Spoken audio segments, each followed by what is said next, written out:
It's just past 10 GMT, and we start with rapidly developing news. Israel has launched an artillery attack against the Lebanese border.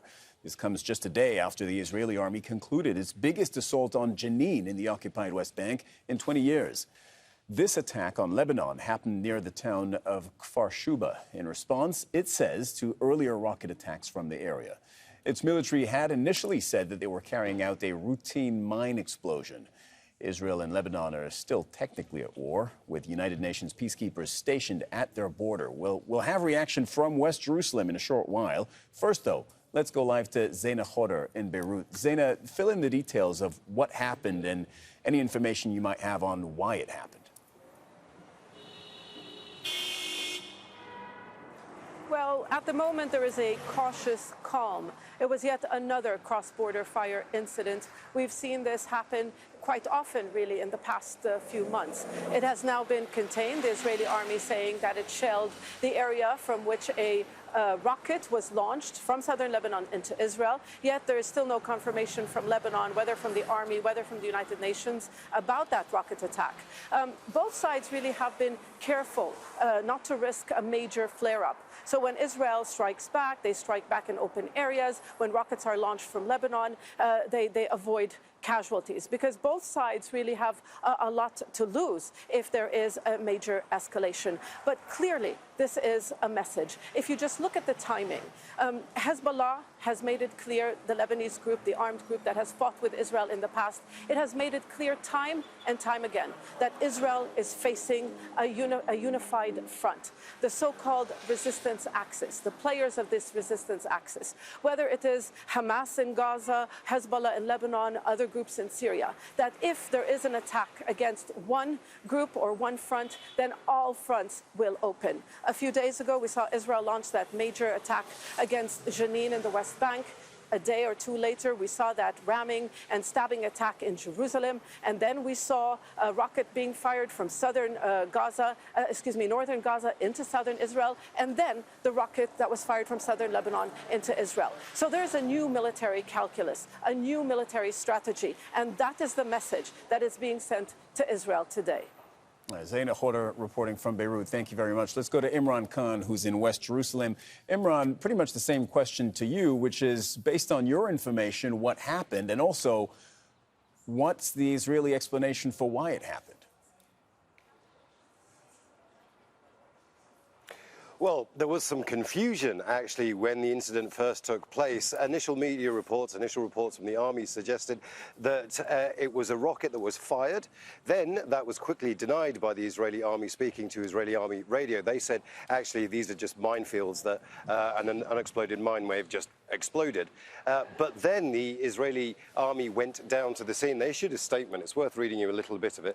Following the report regarding the explosion adjacent to the town of Khodr, soldiers arrived at the scene. It was revealed that the launch was carried out from Lebanese territory, which exploded adjacent to the border in Israeli territory. In response, the army is currently striking the area from which the launch was carried out in Lebanese territory. So they eventually did confirm it. They fired about 15 artillery shells into that empty field. Now, this was a short-range mortar.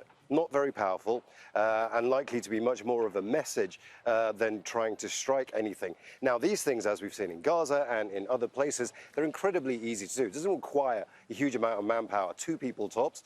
They get into a field, they put their mortar down, they fire it, and they're gone as quickly as they arrived. So the Israeli army, in proportional response, they needed to make a response, so they've just shelled that empty area. And it's also telling that they haven't actually told civilians to leave. Now, there have been no claims of responsibility so far for this, but if you take a look at the mortar shelling and that type of activity, it's much more likely going to be one of the local groups within the area rather than, say, Hezbollah. When Hezbollah strike, they tend to hit things. This probably just a warning coming out of that area, Khodr and Kfar Chouba, from one of the local groups. But that hasn't been confirmed, and but that's what people are now talking about in the media. The artillery shelling is now over, and it's likely that that's probably the end of that for today, certainly.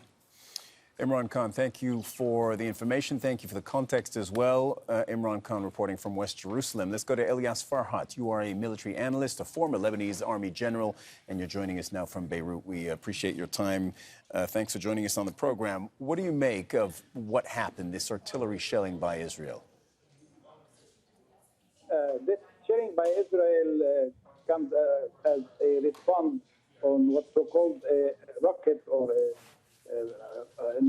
shell from Lebanese territories, which hit a border area adjacent to the Lebanese territories and the occupied territories, which Israel considered it as an attack on its territories. And usually Israel responds with and in a limited targets, and the Israelis are keen not to bomb civilians or houses, just only in arid area, which happens now.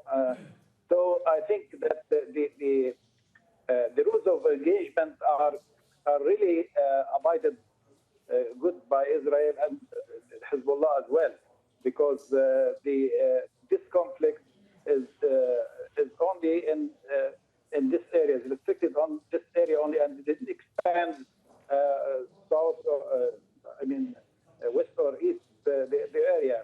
The situation is very sensitive in the area, especially after Israel annexed the Lebanese side of Al-Hajar, regardless of the United Nations delineation of the blue line in 2000, and which was made it clear that there is a Lebanese side from this and another occupied side. So the situation is still sensitive, and now we are Sir, if I could jump in. Waiting. Both our correspondents talked about each side, the Lebanese side, the Israeli side, sending messages. And you could argue this is how Lebanon and Israel talk to each other, with what they're striking, when they strike, where they strike, how they strike, the amount of firepower used. How is this message, if we accept this premise, how is this message from Israel going to be interpreted on the Lebanese side of the border? Yes, I agree. The principle of messages. When Israel annexed the Lebanese part of Al-Gajar village, Hezbollah sent a message by a small rocket which blew up in Israeli territories, but not far, adjacent to the territories. And Israel also replied to this message by bombing the suspected areas from where this rocket was launched. So these are fire messages between both sides, but these messages do not settle the problem. The problem is still existing in Al-Gajar, and maybe we see an escalation for these messages for more violence in the coming days. Israel is still annexing the Al-Gajar, and the United Nations forces did not do anything to return the situation in the Gajar as it was before yesterday. Right. We are waiting these messages to transfer to another more violent message. Elias Farhat, former Lebanese army general, thank you so much for joining us on the program.